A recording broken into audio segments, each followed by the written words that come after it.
So I graduated from the Master's in Science, Real Estate Economics and Finance course at LSE in 2023.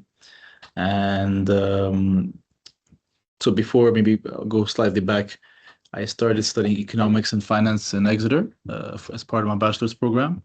And I knew that I wanted to be in finance and economics. I just didn't know exactly which sector I wanted to be in. And one of the sectors that I was really interested in was real estate. So I thought this was the perfect program for me to combine real estate and economics and finance, so all in one course. I think it was quite a dream for me to find a course like this. I mean, there in London, especially at a renowned university. So yeah, so I studied 1 year at the master's, and I must say that it really has shaped my career and the skills that I use in my current everyday day-to-day work.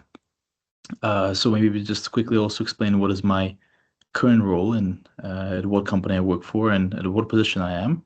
So I work in Prague, Czech Republic. I'm originally from Armenia, but I was studying 5 years in London, and then after finishing my studies, I came back. And after finishing the course, I started working for a real estate developer here in Prague, for a prominent one, for Daramis. Daramis is a real estate developer, a leading one that has been in the market for 25 years.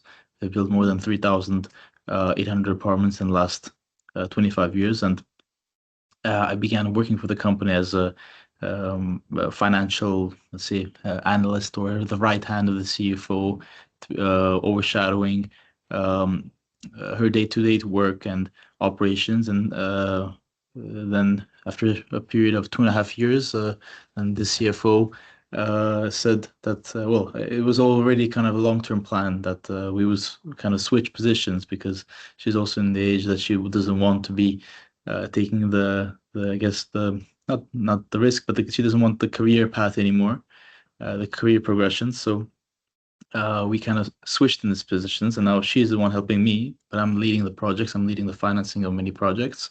And I must say, if I'll just go back quickly to the first few days, maybe even few weeks, few months I started working for the company. If it wasn't for the foundation that I had at LSE, I mean, wow, I would be completely lost. So it gave me the financial foundation, the economics foundation, why certain things are done a certain way, from the perspective of business development and finance, cash flow, financial modeling, interest, mortgages. I mean, all this financial part in real estate, I would have been completely lost. So I think it gave me a very strong foundation. And the most important, I think this is very important in all types of education, whether it be a master's, MBA, or bachelor's, is the critical thinking. I think it's the skills that you acquire and the type of critical thinking you use at your work, because that's what you will use till the rest of your life.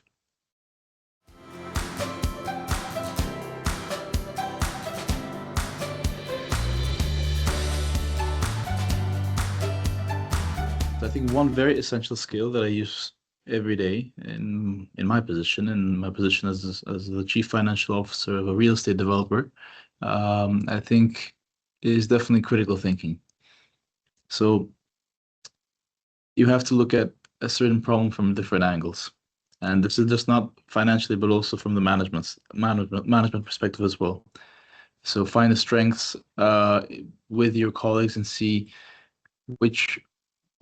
how can a problem be specifically approached by the strengths of your team, and also critical thinking in terms of the numbers themselves, in terms of the financing part, in terms of the accounting part, and so be able to approach certain problems not just textbook style, but also, I mean, this also comes with experience, but through a different perspective. And I guess maybe a second skill. And also to answer the question, how did I develop them? I mean, it's definitely just trial and error. Honestly, there's no way you're going to get this perspective except through trial and error, experience, and honestly, a lot of talking, a lot of brainstorming with your team, with your peers.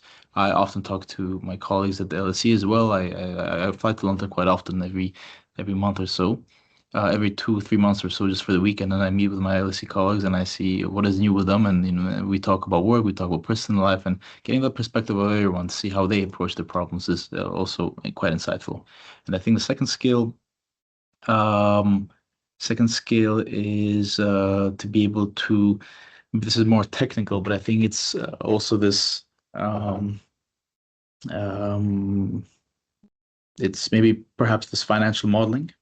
I think for me, financial modeling again a lot led to that critical thinking for me. It was a foundation for me to kind of look at certain things from different perspectives and see what impacts certain decisions. So I think financial modeling is, or if I would be a current real estate finance an economics student in any university, and especially for peers and students in LSE, I would suggest them to look more deeply into financial modeling, not from the textbook style, but into why are certain inputs or why are certain outputs like this. So asking yourself always why, and by asking yourself always why, you'll try to understand the reason why certain things have acted this way, or that became the outcome. So I think it was also the LSE model, right? I think it was understanding the causes of things. So I think this definitely aligns with the skills that you need to be always constantly asking yourself, why is this the case and what caused it?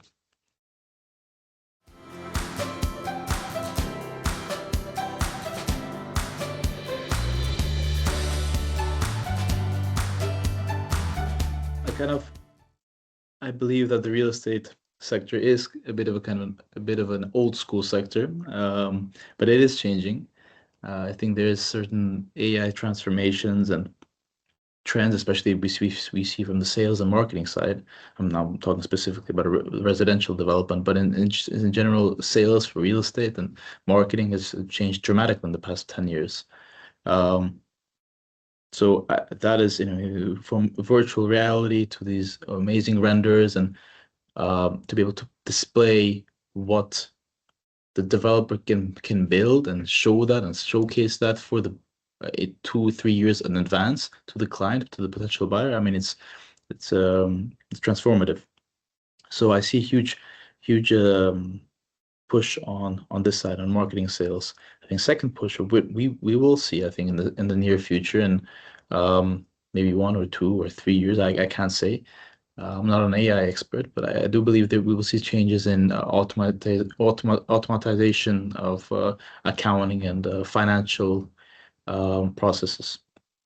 So reporting, we'll see some automation, which some things are automated, but I think we'll see even more automized for from medium to big developers, not just large corporates. Because I think for many companies, medium to big companies, they find AI still quite expensive, but once it becomes more um, available to developers, as I said, to the medium developers or to the medium, not large corporates, then we might see this transformation in the processes for accounting, for invoicing, reporting. Otherwise, I think companies try to many try to enter it. I think our company as well. We try to learn as much as we can, and we adapt with AI, and we try to um, optimize and use it for our own. How can I say this? Maybe for efficiency uses, right? I mean, for myself as well. Sometimes when I need to cut, if I have 3 Excel files and I try to combine them into one, or it's going to take me loads of manual work, so I try to use all the AI tools and chat boxes I can, so I don't waste time on it. So I delegate the manual work to AI, but I think that we'll see this more in our workplace for sure. And conflict and climate change, migration. Well, what I can comment on is definitely migration and conflict. So geographically, Prague, Czech Republic is quite actually near. I mean, it's Central Europe, but we are quite close to the Ukraine-Russian war conflict, and we've seen an influx of a lot of Ukrainians after the beginning of the war.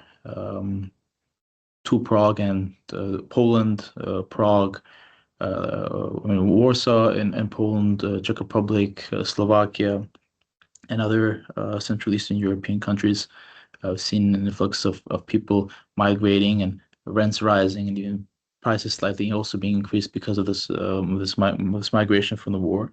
And this definitely has impacted the real estate market here in Prague, at least I can say. And considering the housing supply elasticity is very inelastic, then we see this increased demand, and housing supply is not really um, elastic. I mean, is inelastic when it comes to meeting demand.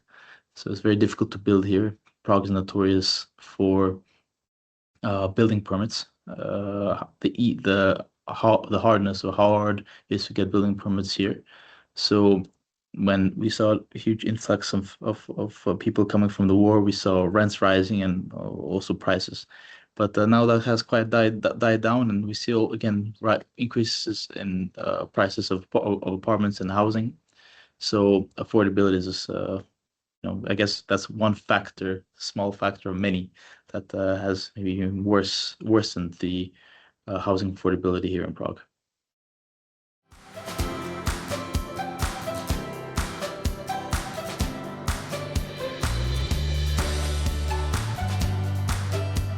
In terms of my peers from LSE, I can definitely say that I still am in contact with them. I try to meet with them as much as possible. Every time I fly out to London, which is just an hour and a half flight away from Prague, then I try my best to meet all my peers. And we stay in touch. So in regards to my peers, I'm very happy I met them. I think it was fantastic here, even though it was kind of a short period of time that we spent time together. We spent much more time outside the classroom than inside. And maybe one defining course or people at LSE that shaped my professional path was perhaps maybe. I mean, I can definitely praise maybe one of my professors who was my professor for urban. I mean, at the time was professor for urban economics, and his name was Christian Hilber. And I think first of all, I liked really much his uh, style or stance and the way he taught, and I think likewise for Gabriel as well. Gabriel was also teaching us the second semester, I think, for urban economics and applied urban economics. It was applied real estate urban economics, and I think both their perspectives was really interesting. I must say, first semester we come, it was a Gabriel's. I think it was a Gabriel teaching us in the first semester, and then the first semester finishes, second semester comes in, and then Christian comes. He's like, "All right, guys, well, this is what Gabriel thinks. I don't think like this. This is not my, this is not my opinion." And so we were kind of a little shocked. We're like, "What do you mean?" And like, well, yeah, well, that's that. I don't agree with his theory. I don't agree with some of his works. Some things we agree, but mostly we do not. And that kind of shocked me that we are at the stage where there's no right or wrong answer. And that's exactly kind of leads back to my first point, where you always have to ask why, and why are certain things caused, and why did this happen. So you always have to discuss with yourself to see the reason for certain things or certain outcomes.